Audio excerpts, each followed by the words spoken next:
So first, just the phone holder tipping over.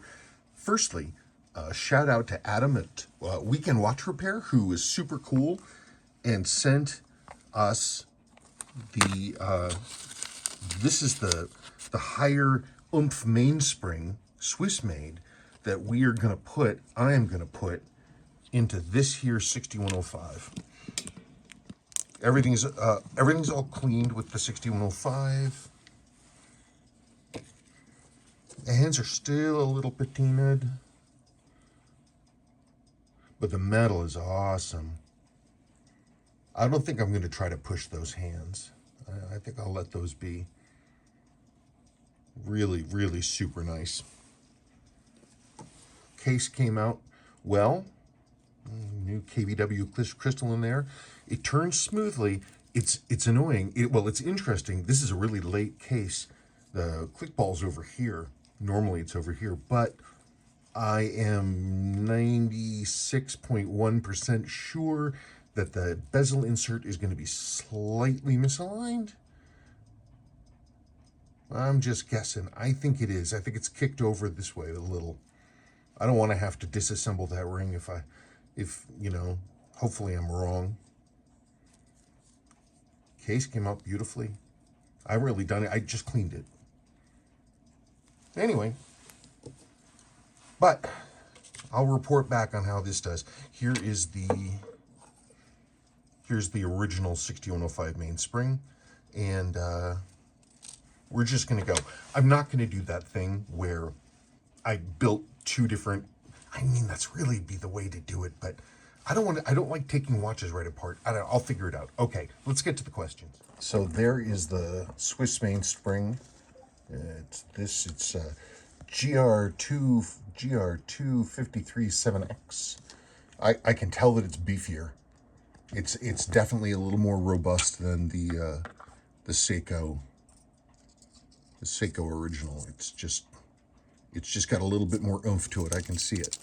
I might be proven wrong in the results department, but so far, we'll see. So here's an unusual happening. This watch is so low hours that the OD on the mainspring arbor for the upper is ever so slightly too big to work with our jewels. Our jewels were designed to work with Seiko movements that have been running for some time, and so it would have a reduced outer diameter. This, I couldn't even get the jewel to drop on. It was crazy. I've seen this before, but not often, and in every occasion the watch was basically in new condition.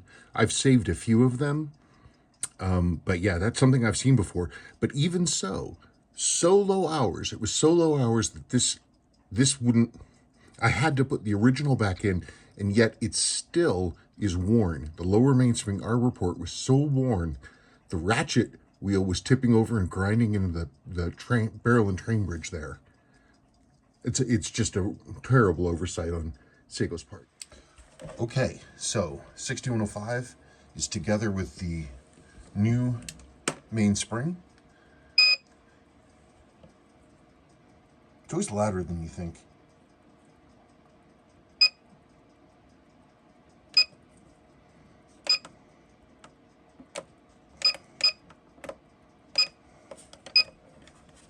No idea what we're gonna get. No idea. Have the foggiest. Oh, well, that's nice.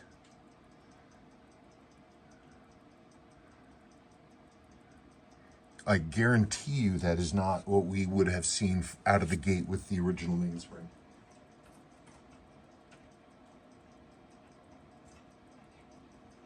Absolutely guarantee you there's no way we would have come out of the gate with those kinds of numbers. Clean numbers too. Let's get this done here. All right, well,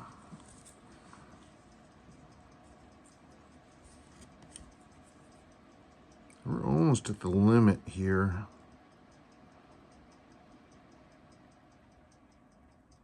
I just moved the stud carrier. The rate should go up. Let's see if we got tighter. We sure did, so I'm gonna keep going that way. I might run out of road, though. It's real close to the end of the travel. Ooh, that was a lot. I'm going to drop the rate now. That was easy. Drop the rate again.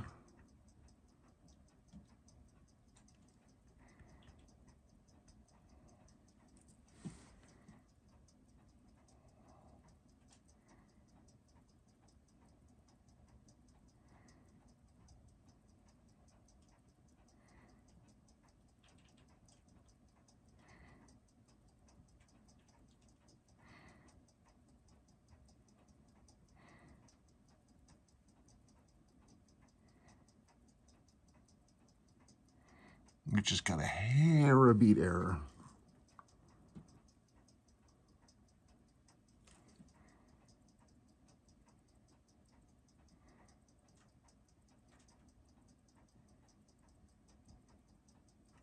No, I'm delighted. I guarantee you this is not what we would have seen out of that mainspring, the old one. Very, very, very, very good serviceable numbers. We're definitely going to get, reduced power reserve, sorry, just simply by virtue of the mainspring being shorter, because it has to be thicker. That looks really good.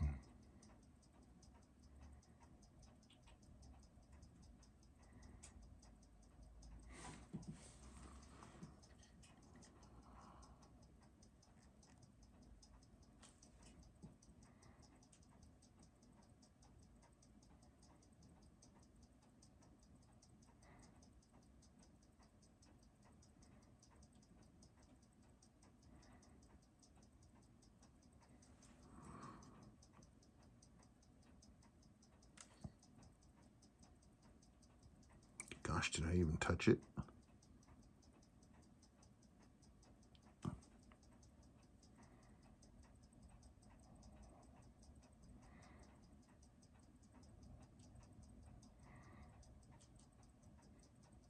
Yeah, I'm real happy. That's nice. I think that's the path forward. I think that's what I'm going to start recommending. I mean, I haven't gone through testing and everything, but these are fantastic results. I guess the next question is, what does it do for power reserve?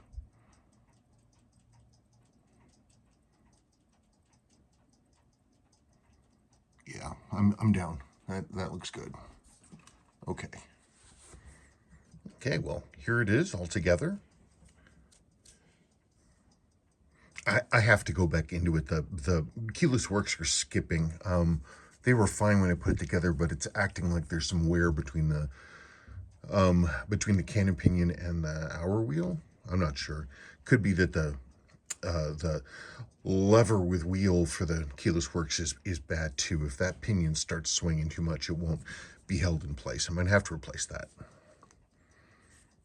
There's the alignment. Actually, it doesn't look bad, do it? No, that doesn't look bad. Must have been an optical thing. Anyway, looks pretty good. I've been wearing it for a few hours. Let's see how we're doing. See if we can hear what's going on.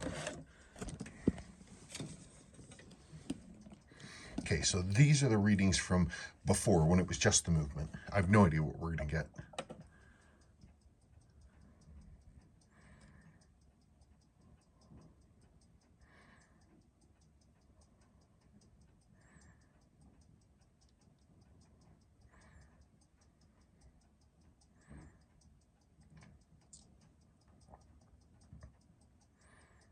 Wow. So this is at full power and with the weight pushing on it. So that's your ceiling, probably.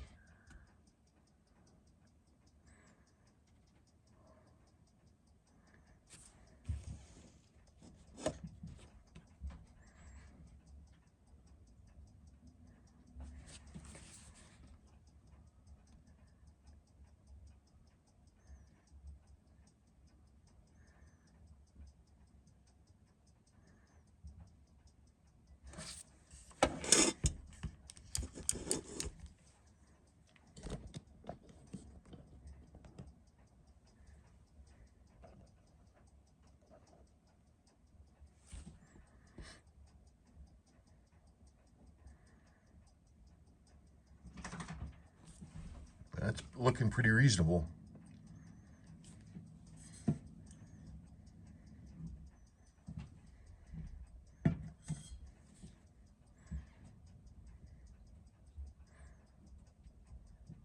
The only thing I can think of is that it might be worthwhile to jewel the upper third and fourth. I'm sorry, lower the dear Lord, third and fourth wheel bushings in the train bridge. It might be worth it to swap those into jewels, since this is going to be carrying a lot more power.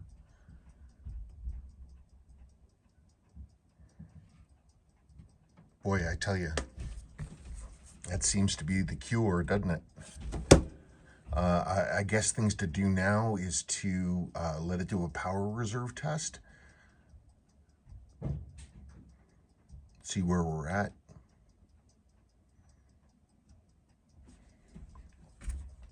That's pretty amazing. So, like I said, it's possible that Seiko decided to run these under power. And again, at running at lower power in the 220s and 230s, they're perfectly fine. It doesn't have to blast along like this.